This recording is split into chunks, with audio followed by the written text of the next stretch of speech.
castelo forte é o nosso Deus. Boa noite, meus irmãos. Boa noite também àqueles que nos assistem pelo YouTube. Que a graça de Cristo esteja presente com todos nós. Quero convidar os irmãos para abrirmos no Salmo 122. Salmo 122.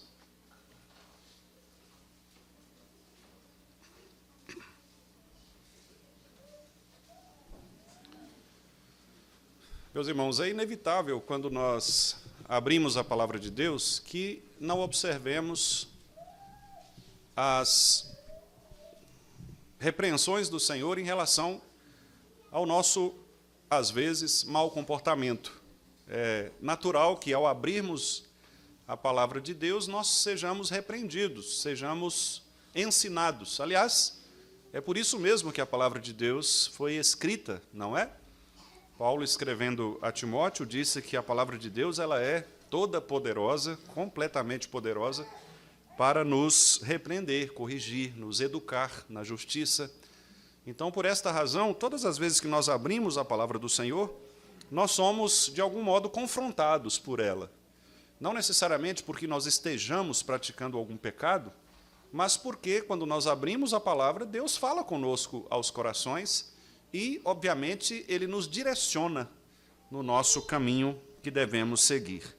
E, diante desse texto do Salmo 122, que nós leremos agora, e meditaremos nele por alguns minutos, o que o Senhor quer nos dizer nesta noite, ou quer provocar em nós nesta noite, é a reflexão quanto ao nosso compromisso em relação ao culto público, ou o nosso compromisso em relação à casa do Senhor, ao povo de Deus. Portanto, vamos ler e depois vamos orar, e eu quero convidar a todos que já, de algum momento, pensem, reflitam a respeito disso. De que modo nós temos nos comportado, ou qual tem sido o nosso sentimento em relação à casa do Senhor, ao povo de Deus, à igreja de Jesus Cristo, o nosso Salvador. O Salmo, então, diz assim: Alegrei-me quando me disseram, vamos à casa do Senhor.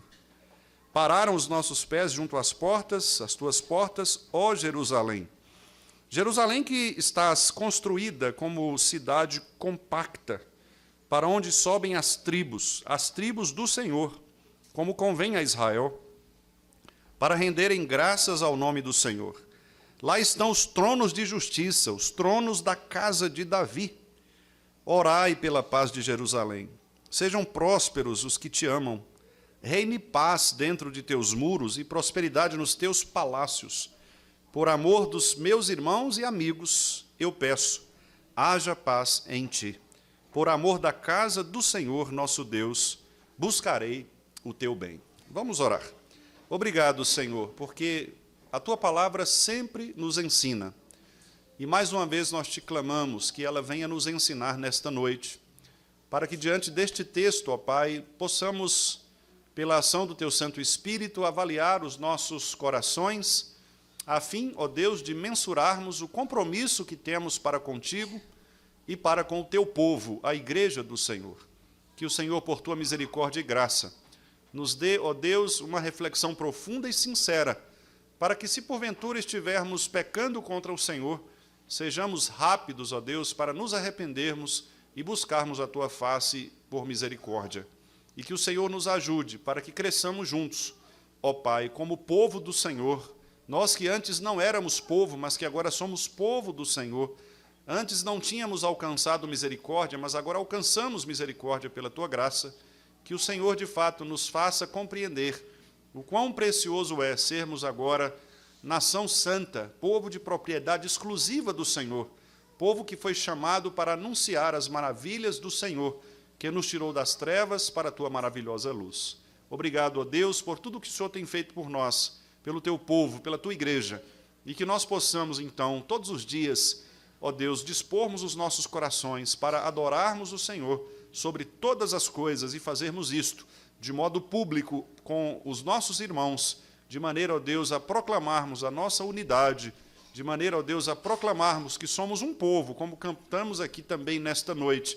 É o teu povo que agora se reúne neste ajuntamento para adorar o Senhor, reconhecendo, ó Deus, que Tu és o nosso pastor. Portanto, ó Deus, fala-nos conosco, pedimos-te em nome de Jesus. Amém. Irmãos, como já sabemos, os salmos chamados de romagem, que começam no Salmo 120 e vai até o Salmo 134, são salmos que eram cantados pelo povo de Israel quando subiam para Jerusalém a fim de adorarem, especialmente nas festas, nas grandes festas do povo de Israel. Eram salmos, portanto, que estavam muito presos aos corações daquelas pessoas, porque eles cantavam, eles recitavam, eles falavam isso muito, repetidamente, várias vezes. E, obviamente, tudo aquilo que nós repetimos e falamos de novo, e cantamos de novo, tudo talvez, quem sabe, deixá-la também cair numa espécie de mecanicismo. Fazemos apenas por uma rotina repetitiva. E é perigoso quando nós nos acostumamos com as questões religiosas e fazemos agora só por uma questão de costume, por uma questão de rotina. Não como nós eram pecadores, mas o fato de cantarem, repetirem, expressarem a doutrina em que criam, era uma maneira de, todas as vezes, eles se lembrarem de como eles deveriam se comportar diante do Senhor. Aliás, este é o papel da doutrina. Quando nós repetimos as verdades que cremos, como, por exemplo, fizemos agora há pouco, lendo a pergunta do catecismo, nós estamos nos lembrando daquilo que nós mesmos professamos, daquilo que nós mesmos, inclusive, subscrevemos. Portanto, este é o papel da doutrina. Não é para que ela fique apenas decorada nas nossas mentes, ou se torne algo mecânico, rotineiro, mas é para que nós possamos nos lembrar das verdades em que cremos e, a partir destas verdades que cremos, alimentar os nossos corações. Por isso, didaticamente, os salmos eram cantados, recitados e falados todas as vezes que o povo subia para Jerusalém, exatamente para que eles pudessem se lembrar das verdades em que eles estavam fundamentados. Por isso, quando nós meditamos nestes salmos, especialmente neste conjunto de salmos, nós devemos pensar a mesma coisa que aqueles irmãos do passado pensaram. Nós estamos diante de um texto que era cantado, recitado por um grupo de pessoas que eram crentes em Yahvé, o Deus da aliança, e que expressavam, por meio da palavra e da arte, da música, inclusive, expressava aquilo que, de fato, criam com o seu coração. E aqui nós temos um salmo que agora expressa o valor de se estar na presença do Senhor, ou a alegria do compromisso de estas pessoas adorarem a Deus naquele lugar específico da adoração. A pergunta inicial que eu gostaria de fazer aos irmãos é até que ponto ou com que alegria você tem, de fato, dedicado a sua vida e o seu tempo para as coisas que são do Senhor. Ou, ainda mais especificamente, com que alegria você vem à igreja para cultuar a Deus? Esta é uma pergunta difícil de ser respondida, porque, às vezes, como eu disse, nós nos acostumamos com a rotina da vida, inclusive com a rotina de ser crente. E, às vezes, nós passamos a vir à igreja como algo mecânico na nossa vida. E aquela alegria inicial que nós tínhamos no período de nossa conversão começa agora a dar lugar a uma repetição mecânica, engessada, muitas vezes mais pelos compromissos que você assumiu, pelos cargos que você tem, do que, de fato, pela alegria espontânea do seu coração de buscar o Senhor. Isto pode acontecer com qualquer pessoa. Isto pode acontecer, inclusive, com os líderes, com os pastores, com os presbíteros, às vezes por um compromisso que aquela pessoa adquire com um determinado corpo de pessoas. Talvez esta pessoa agora esteja vindo à igreja apenas profissionalmente, para cumprir ali o seu trabalho, para fazer jus, quem sabe, a um pagamento que ele recebe, ou a um contrato que ele estabeleceu com o conselho de uma igreja, ou com uma assembleia de uma igreja. Isto pode acontecer, que Deus, obviamente, nos livre disto, mas que é exatamente este afeto que nós deveríamos ter por estarmos próximos do povo de Deus, por estarmos juntos do povo de Deus, em comunhão com o povo de Deus, a fim de adorarmos o Senhor.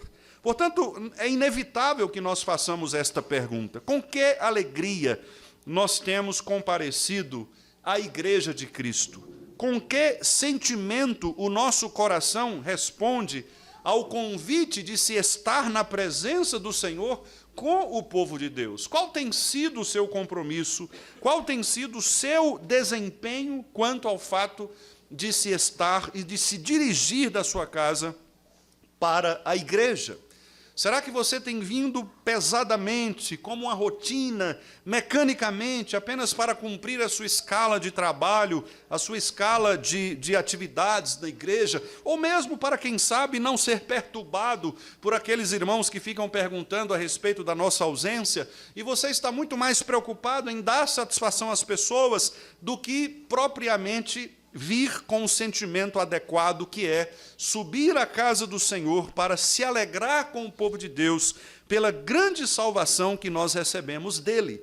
Repare que este era o convite, este era o sentimento daquelas pessoas que cantavam em direção a Jerusalém. Os 2 primeiros versículos dizem: alegrei-me quando me disseram, vamos à casa do Senhor.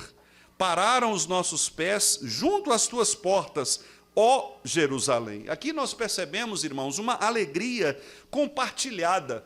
Observe que a emoção que está sendo refletida aqui neste texto não é uma emoção individual, embora o verbo esteja na primeira pessoa, alegrei-me, mas repare que a alegria de alguém, ou a alegria de um, ela vem em razão da coletividade, porque os verbos, os tempos verbais que aparecem logo depois, são verbos no plural.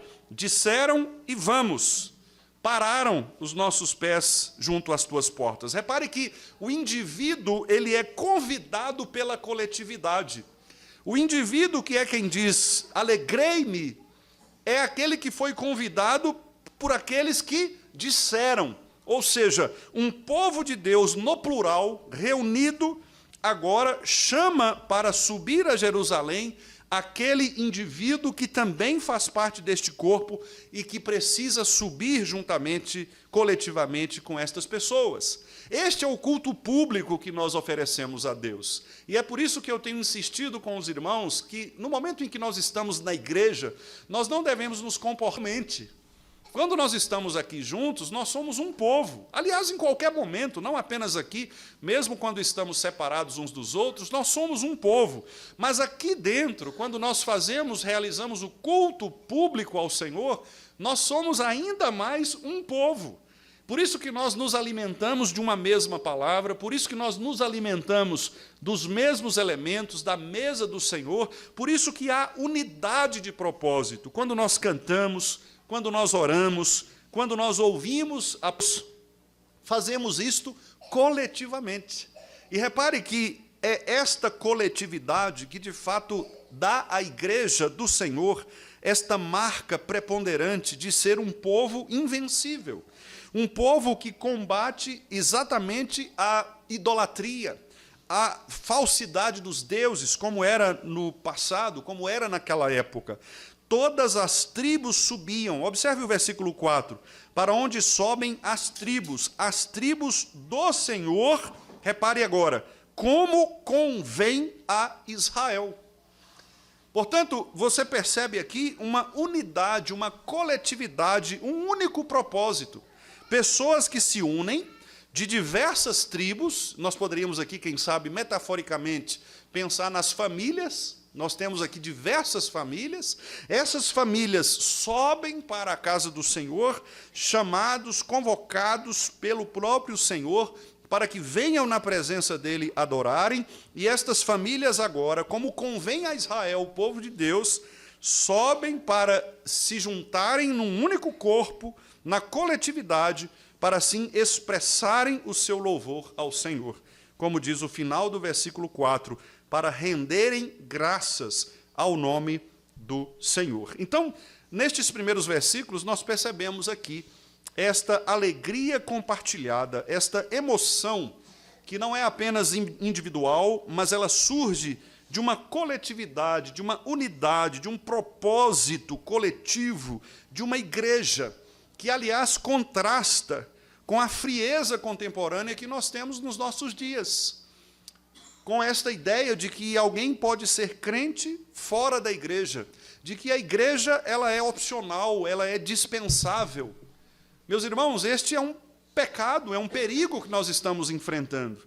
Nunca um crente pode estar sozinho, sem o povo de Deus. Você, quando se afasta da coletividade do povo de Deus, por mais que esta coletividade possa ter problemas, por mais que este grupo de irmãos com os quais você se reúne seja um grupo talvez com pecados, com dificuldades, com pessoas difíceis, por mais que estas coisas sejam às vezes reais dentro da igreja, estar afastado deste corpo é ainda pior. Porque nós sabemos que Deus opera por meio do seu povo reunido.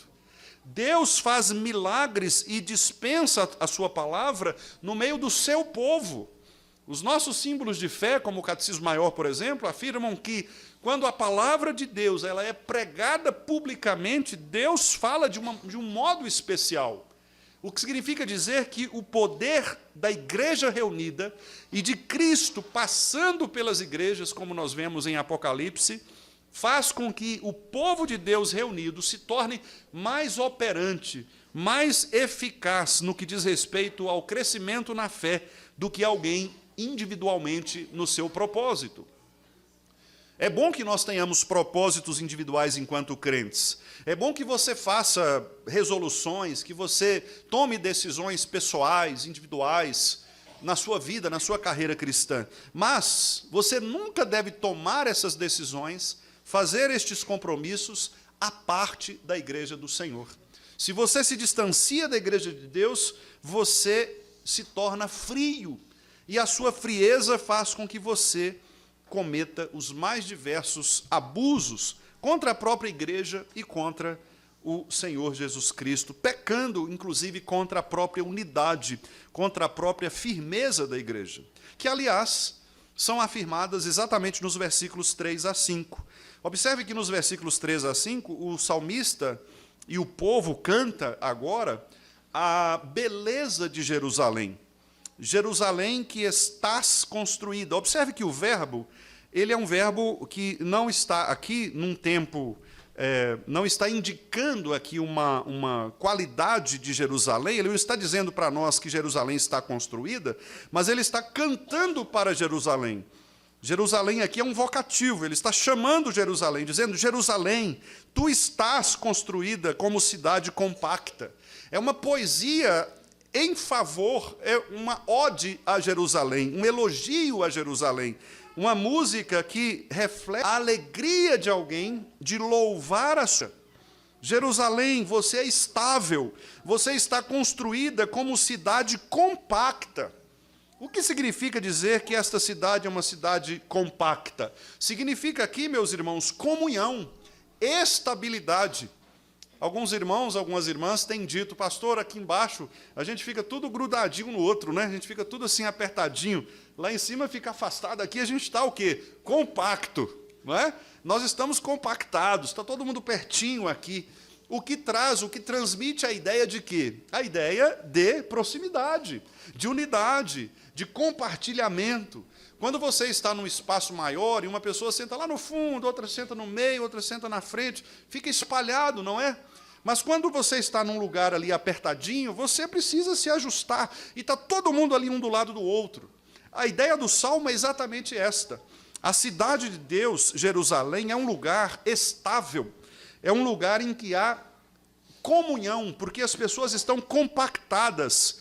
A ideia de segurança, de unidade, é uma comunhão visível que há neste lugar. Inclusive, como nós já lemos, o versículo 4 diz que para este lugar as tribos sobem. Quais tribos? As tribos do Senhor, ou seja, o povo de Deus, aquele povo que foi escolhido pelo Senhor lá no passado, as chamadas tribos de Israel, nas suas diversas famílias, para que pudessem agora, cada família representando o seu próprio estilo, seu próprio jeito, seu próprio ministério, agora elas abrem mão das suas individualidades, das suas características peculiares, e agora fazem parte de um povo, de uma coletividade, fazem parte de uma igreja. em que há comunhão, propósito único, em que há segurança e estabilidade. Cidade de Deus, Jerusalém, você é uma cidade compacta. Repare, portanto, que aqui há um elogio à igreja. Veja o que diz o versículo 5. Lá estão os tronos de justiça, os tronos da casa de Davi. Por que o termo aqui está no plural, tronos? Se Davi só tinha um trono, não é? Só há um rei. Tronos e tronos, tronos de Davi e tronos de justiça. Exatamente porque agora não há mais um rei especificamente sobre um povo. Agora as famílias se reúnem e naquele lugar específico, Jerusalém, há um só rei. E este rei é Yahvé, é o Senhor. E nós sabemos pelo escritor aos Hebreus que aquele que agora está assentado sobre Jerusalém, no Monte Sião, é o próprio Cristo. Portanto, Cristo é o rei que reina sobre a igreja. As famílias, então, sobem para a igreja, as famílias vêm para a igreja para adorarem o seu rei, que é Jesus Cristo, o Senhor. Aquele entra no trono, do trono de justiça, e que, aliás, vem para o trono, do trono de justiça, e que, aliás, vem para julgar o mundo com justiça e equidade. Este Senhor agora nos clama, meus amados irmãos, para que nós possamos juntos, como família, adorarmos o seu santo nome, como diz o final do versículo 4, renderem graças ao nome do Senhor. A pergunta agora que nós fazemos é, além de darmos o nosso sentimento de se estar na presença de Deus como igreja, nós agora também fazemos uma outra pergunta, que é, como a sua vida, ela fortalece no temor de Cristo, cantando hinos, cânticos, salmos espirituais, para que todos nós possamos juntos crescer na graça e no conhecimento dele, Jesus Cristo, o Senhor, que é aquele que se assenta no trono de Davi. Portanto, nós precisamos entender o nosso papel na unidade da Igreja de Cristo. Você deve refletir agora se você tem fortalecido ou enfraquecido esta unidade. Qual tem sido o seu papel dentro da igreja? Como você tem se comportado em relação à sua igreja? Você, de fato, ama a sua igreja a ponto de lutar por ela, a ponto de entregar o seu tempo, sua dedicação, seus valores, seus talentos, seus dons para o crescimento desta igreja? Ou você se cansou desta igreja? Ou você, às vezes, quem sabe, está aqui de maneira mecânica, sem qualquer tipo de alegria, sem qualquer tipo de um sentimento que, de fato, envolva o louvor a Deus. É preciso se questionar sobre estas coisas. E, meus irmãos, a parte final do Salmo agora nos mostra o compromisso que todos nós crentes devemos ter com a paz e o bem da igreja do Senhor. Repare que o versículo 6 começa com um imperativo, orai. É uma ordem do Senhor. Nós devemos orar pela paz da igreja, pela paz de Jerusalém. Reparem o que estes irmãos desejavam para a igreja do Senhor. Sejam prósperos os que te amam. Eles desejavam prosperidade para os membros desta igreja. Eles desejavam que os membros desta igreja se tornassem cada vez mais espiritualmente robustos. Este deve ser o sentimento de todos nós. Nós devemos desejar que cada um de nós aqui, individualmente, cresça em maturidade, cresça na graça e no conhecimento de Jesus Cristo. Por isso, cada um de nós, individualmente, deve trabalhar para que o outro irmão, a outra irmã, cresça na palavra do Senhor, cresça em maturidade. Nós não devemos abandonar os nossos irmãos porque talvez eles se revelem fracos na fé, talvez porque eles são imaturos com relação a algumas decisões, com relação a algumas posturas. Não, cada um de nós deve, irmãos, adotar o nosso irmão como sendo o nosso discípulo, para que cada um de nós seja pastor um do outro, de maneira a cada um de nós contribuir para o crescimento do outro. É isto que o texto está dizendo. Sejam prósperos os que te amam. Aqueles irmãos sabiam que era necessário haver crescimento, prosperidade no meio do povo de Israel. E nós também devemos pensar assim. Nós também devemos fazer um compromisso com a edificação da igreja do Senhor. Lembre-se de que quando Paulo falou a respeito da igreja, Paulo disse que Cristo deu a cada um dons. Para quê? Lá em Efésios ele fala sobre isso. Para que haja crescimento, para que haja edificação, para que todas as partes da igreja, juntas, bem ajustadas, cresçam o crescimento que vem do Senhor. Por isso ele deu alguns evangelistas, outros pastores e mestres, dons e talentos distribuídos para que as pessoas possam usar esses dons, não para se tornarem populares, famosas, etc., mas para que possam edificar a igreja. Portanto, o seu papel, o meu papel, como membro da igreja de Cristo, como pertencente a esta Jerusalém, é contribuir para a edificação do outro. Esta deve ser a minha postura. Talvez você tenha que sair de casa todos os domingos, especialmente, pensando de que maneira eu contribuirei para o crescimento dos meus irmãos. De que maneira eu poderei edificar a minha igreja. De que maneira eu poderei dar uma palavra a um irmão fulano, à irmã cicrana, sobre uma determinada situação, para que ele seja amadurecido na fé, para que ele cresça no conhecimento de Cristo. Esta deve ser a nossa postura, meus irmãos. O texto ainda continua desejando bênçãos para esta cidade. Versículo 7, reine paz dentro de teus muros. É interessante, não é? Porque o texto diz paz dentro dos muros e prosperidade nos teus palácios.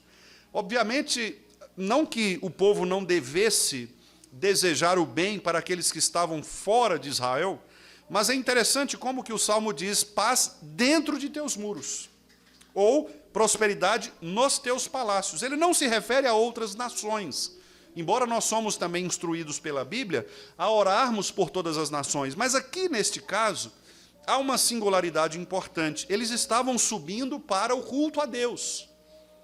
E no culto a Deus estão presentes aqueles que são verdadeiramente crentes.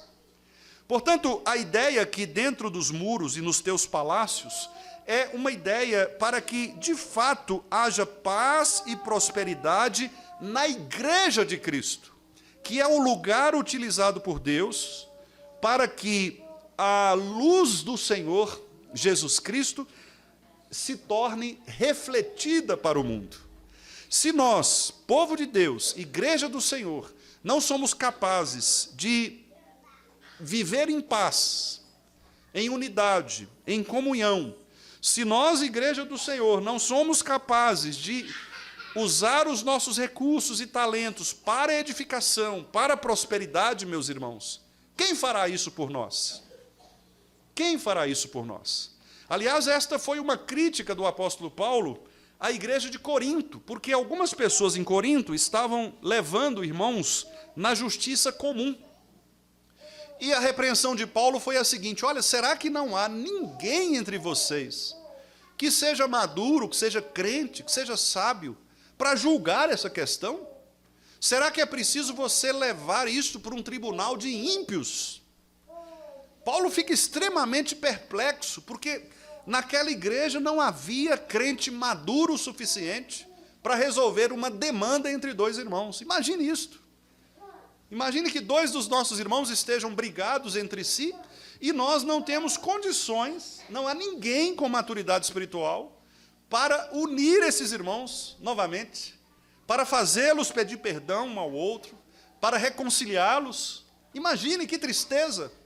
Imagine o mundo olhar para a igreja do Vale e perceber na igreja do Vale esta ausência de um relacionamento maduro entre irmãos.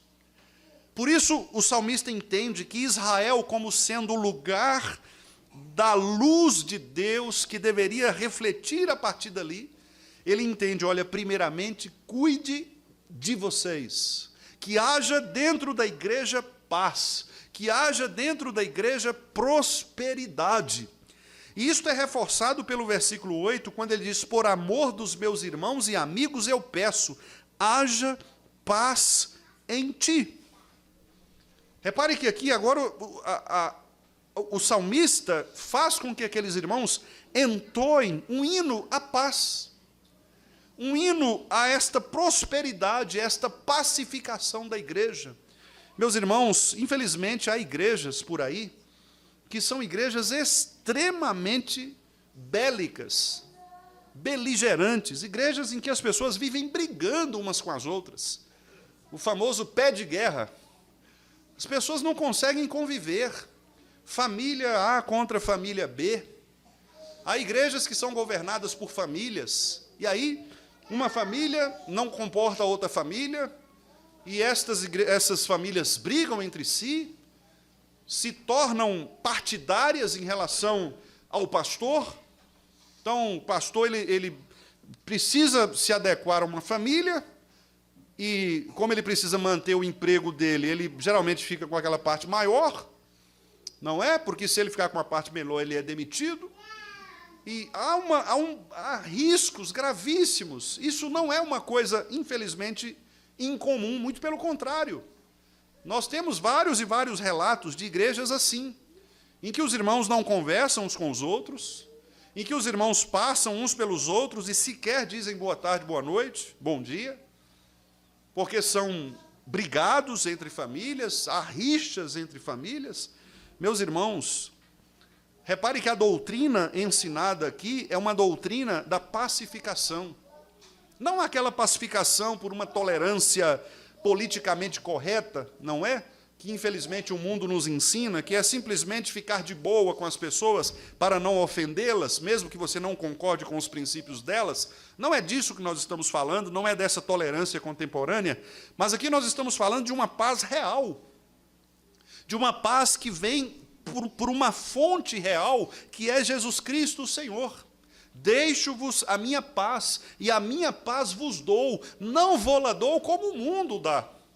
Esta é a paz que deve reinar nos corações dos crentes. Sabermos que todos nós somos pecadores. Não há ninguém de nós aqui, nenhum de nós, que seja mais ou menos pecador do que o outro. Todos nós, por qualquer quantidade de pecados, merecíamos o inferno. Portanto, você não precisa se gabar se você tem um pecado a menos do que o outro, porque você iria para o inferno do mesmo jeito, tendo um ou tendo 1 milhão de pecados. Não faz sentido você brigar com o outro por causa de algum tipo de mérito. Você é tão pecador quanto os outros. A graça que te alcançou, alcançou os outros. A graça que alcança aquela pessoa pela qual você não nutre afetividade é a mesma graça que te alcançou. E querendo você ou não, ela vai para o céu. Talvez até antes de você. Portanto, é inútil você ficar em pé de guerra com as pessoas. É inútil nós vermos na igreja partidos. Por isso, Paulo condenou novamente a igreja de Corinto, dizendo, olha, eu sei que há partidos entre vocês.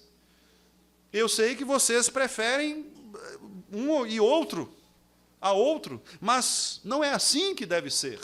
Nós somos igreja de Cristo. Nós somos uma unidade, nós somos um povo, povo de propriedade exclusiva de Deus, uma nação santa, povo chamado, povo que antes não era povo, mas que agora é povo de Deus, que não tinha alcançado misericórdia, mas agora alcançou misericórdia. Então, não há porquê nós sermos contrários uns aos outros e criarmos na igreja divisões. Por isso, irmãos, o pedido solene destes irmãos que cantavam subindo para Jerusalém. É interessante porque as tribos estavam subindo. Eu imagino, no nosso exercício aqui de imaginação literária, não é? Que estas famílias se encontravam pelo caminho, porque era uma subida literal, não é? Eles subiam mesmo. Jerusalém estava sobre o monte, então muitos precisavam subir da planície para o topo, que era onde estava Jerusalém. E naquela caminhada, uns se encontravam com outros. Então, eu estou subindo ali com a minha família, daqui a pouco eu encontro a família do irmão Everton, que está subindo também, a família do irmão Alain, a família da irmã Miriam, e aí vamos subindo juntos ali, um começa a subir com o outro, mas o risco disso, não é? Olha lá, já vem a família de seu Edson. Oh, meu Deus do céu, por que eu não vim mais cedo? Não é? Já começa, olha lá, agora está vindo seu Vilmar ali, eu vou virar, peraí, não deixa ele me ver não, né? Não deixa ele me ver não. Eu imagino isso. E aí eles eram incitados a dizer: paz, orem pela paz, sejam prósperos aqueles que amam Jerusalém, reine paz dentro dos seus muros, haja prosperidade nos teus palácios. Ou seja, olha, são todas as famílias, é gente de tudo quanto é lado, pessoas de várias famílias, de várias tribos, mas elas agora são o povo de Deus. E se elas são o povo de Deus, elas precisam agora se unir em torno de um propósito, que é aquele que está no versículo 4, renderem graças ao nome do Senhor. Então eu devo abandonar as minhas individualidades, eu devo abrir mão dos meus preceitos individuais para rogar pela paz da igreja como um todo, pela coletividade, pela prosperidade da minha igreja, sobretudo pela prosperidade dos meus irmãos. E é por isso que Paulo diz: olha, você que se acha forte, precisa se fazer fraco com aqueles que são fracos, porque há irmãos fracos mesmo. Há irmãos imaturos dentro da igreja, mas se você for bater o pé na porta, passar rasteira no irmão que é fraco, ele não vai crescer nunca, ele não vai nunca se tornar forte. Então tenha paciência, meu caro. Tenha paciência, misericórdia, como Jesus teve de você, como Jesus tem de nós. Imagine, meus irmãos, se o nosso Senhor se cansasse dos nossos pecados e resolvesse dar um basta. Imagine se amanhã Deus falasse conosco: olha, acabou. Igual o juiz de futebol, né? O cara faz 2, 3 faltas, acabou. No próximo é cartão. Imagina Deus chegar com um cartão vermelho, já era. Mas Ele é misericordioso para conosco. Ele é paciente. Diz o texto que Ele é longânimo, tem um ânimo longo. Exatamente porque Ele sabe com quem está lidando. E nós? Nós devemos saber que estamos lidando com pecadores, com pessoas que vão cair, com pessoas que vão tropeçar, com pessoas fracas, com pessoas que erram e vão errar 1, 2, 3, 10, 20, 40, 100. Mas, meu irmão, nós já falamos isso com você 379 vezes. E agora? Vamos falar 380. Não é? Jesus disse a Pedro: você deve aprender a perdoar. Quantas vezes, Senhor? Sei lá, faz uma conta aí, 70 vezes 7. Né? Quer dizer, os dois números de perfeição, né, o 7 e o 7, acrescido o 10, que também é um número de perfeição, para dizer: olha, você perdoa quantas vezes for necessário perdoar. Não há limite no perdão.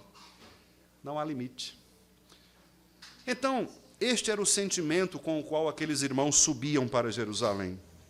E eu quero então encerrar mostrando exatamente que o culto a Deus, este momento na igreja, quando todas as famílias sobem para virem à igreja, no nosso caso aqui algumas descem, né? Mas boa parte sobe, não é?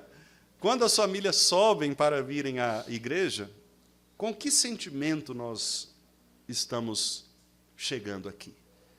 Não é? Qual é a alegria do nosso coração, o nível de alegria do nosso coração? Será que eu posso dizer como o salmista: alegrei-me quando me disseram, vamos à casa do Senhor? Ou nós tratamos isto como um peso, como algo mecânico? Quando chegamos aqui, o que fazemos em relação à igreja? Criticamos? Ou louvamos a igreja como aquele povo, ó Jerusalém, compacta, para onde sobem as tribos do Senhor, para renderem graças? Aqui em Jerusalém estão os tronos de justiça, o trono do seu governante, que é o Senhor. Será que fazemos isso? E, finalmente, quando nós chegamos aqui, chegamos com alegria, chegamos para louvar a igreja e também para cuidar uns dos outros.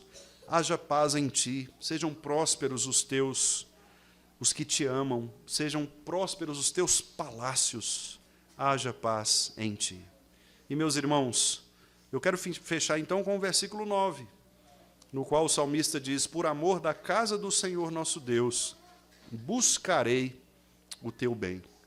Se você tiver tido dificuldades, quem sabe, com alguma situação, alguma pessoa, alguma situação da igreja, pense na maneira como o Salmo termina. Haja por amor da casa do Senhor, haja por amor à igreja. Por amor à igreja, busque o bem da igreja.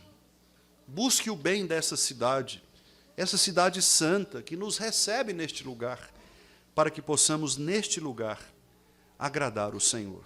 Então, nós concluímos que, de fato, o culto é como um termômetro para o nosso coração. Porque no culto nós podemos redescobrir o valor da verdadeira comunhão e testar os nossos corações em relação ao que nós pensamos acerca de Deus e acerca dos nossos irmãos, a igreja. Por outro lado, a negligência para com a igreja pode ser um grave sinal de afastamento do próprio Deus. Quando você não ama a igreja de Cristo, a igreja reunida, você talvez esteja virando as costas para o próprio Deus, porque Deus é o Senhor da igreja. A casa é do Senhor. Os muros são do Senhor. É da igreja, da casa que pertence ao Senhor. Repare que o versículo 1 começa com a expressão casa do Senhor e o último versículo termina com a expressão casa do Senhor. Portanto, do início ao fim, o salmista cantava um elogio à igreja do Senhor, à casa do Senhor. O que mais alegra o seu coração? Estar com o Senhor, com o povo de Deus, na igreja, ou quem sabe viver na sua própria zona de conforto, quem sabe trocando a frequência, a presença à igreja por outras coisas, que poderiam ser feitas em outros momentos, que poderiam ocupar outro lugar na sua agenda. Como você pode cultivar um compromisso mais profundo com a igreja do Senhor? Você tem sido bênção na sua igreja a ponto de contribuir com cada aspecto desta igreja? Você tem disposto o seu coração para ajudar, não é? Para que o nosso argumento não seja aquele argumento de praticamente todas as igrejas que dizem, são sempre os mesmos. Por que são sempre os mesmos? Às vezes porque você, que não faz parte dos mesmos, não tem se disposto para fazer aquilo que Deus chamou você para fazer. Disponha no seu coração. Disponha no seu coração. Sua presença na igreja, ela fortalece a comunhão e a paz, ou ela enfraquece a igreja? Quando você participa de reuniões da igreja, você participa de eventos, como é a sua participação ali? Você transtorna o ambiente? Você deixa o ambiente pesado, crítico, um ambiente azedo? Ou você é uma pessoa que, de fato, traz paz ao coração das pessoas que estão ali com você? Você é alguém que procura edificar? Suas opiniões são opiniões sábias na palavra? Ou você é aquela pessoa que traz polêmicas desnecessárias e que transtorna o ambiente? O que você tem feito em oração pela igreja do Senhor? Aqui diz, por algumas vezes, ore pela paz de Jerusalém.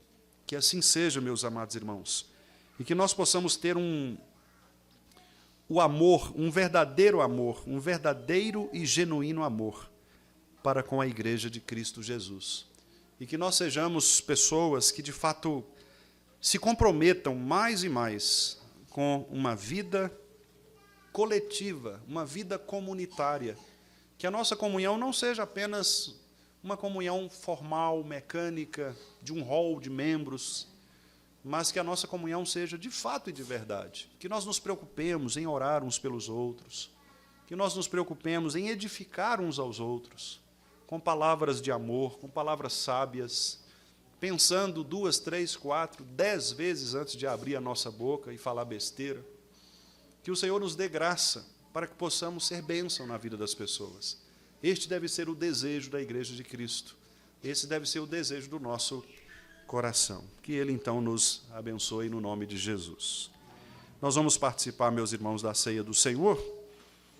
E no Evangelho de Marcos, no capítulo 14, nós temos aqui um resumo do que aconteceu ali naquele lugar em relação a instituição da ceia, a partir do versículo 22 de Marcos 14. Marcos 14, 22. Abençoando, partiu e lhes deu, dizendo: tomai, isto é o meu corpo.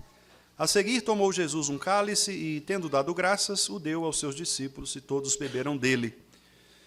Então lhes disse: isto é o meu sangue, o sangue da nova aliança, derramado em favor de muitos. Em verdade vos digo que jamais beberei do fruto da videira, até aquele dia em que o hei de beber novo no reino de Deus. Tendo cantado um hino, saíram para o Monte das Oliveiras. Nós vemos aqui a instituição da ceia do Senhor pelo nosso Senhor Jesus Cristo, que diante daquela ceia em que estavam reunidas ali algumas pessoas, os seus discípulos, comendo, Jesus então toma um pão. E como eu chamei a atenção pela manhã, observe que aqui está o princípio da unidade. Jesus faz questão de tomar um pão inteiro e parti-lo, porque Jesus quer ensinar exatamente isto. Nós somos pessoas que devemos compartilhar ou partilhar com os outros as bênçãos que temos. E a ceia mostra isso. A ceia mostra exatamente que nós comemos do mesmo pão e bebemos o mesmo vinho, no intuito de nos ensinar que a igreja é uma unidade em Cristo, não nos meus propósitos, não no meu pensamento, mas de acordo com o Senhor, de acordo com Cristo. Nós abrimos mão dos nossos preconceitos individuais e adotamos um tom unitário em torno de Cristo Jesus, que é um com o Pai, é um com Deus. E ao participarmos, então, da ceia, nós nos lembramos da morte e também da vitória de Cristo na cruz, quando ele venceu a morte e ressuscitou para nos dar vida na nova aliança, o novo pacto que ele, então, constitui no seu próprio sangue em favor de muitos, em favor daqueles que, de fato, foram chamados por Deus o Pai para crerem na promessa da salvação pela aliança da graça.